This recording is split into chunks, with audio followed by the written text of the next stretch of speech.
तर आज भारतातलं सगळ्यात फॅसिनेटिंग फॅब्रिक प्युअर सिल्क जिथे बनवलं जातं म्हणजे येवल्याला मी तुम्हाला घेऊन जाणार आहे। नमस्कार, मी गौरी पाटील। तर पालघरवरून येवल्याला जायला साधारणतः 5 तास लागतात, त्यामुळे आम्ही पहाटेच 4:30 वाजता निघालो आणि मग 10:30 पर्यंत पोहोचलो।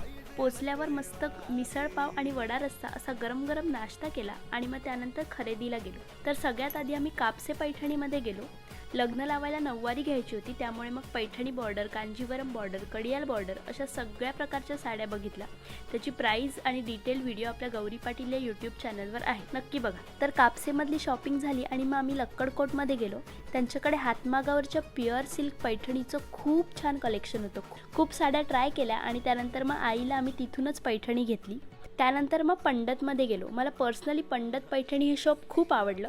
त्याने आम्हाला एक 95,000ची सुंदर जरीची पैठणी दाखवली। खूप सुंदर होती ती। तुम्ही कधी जाताय मग येवल्याला?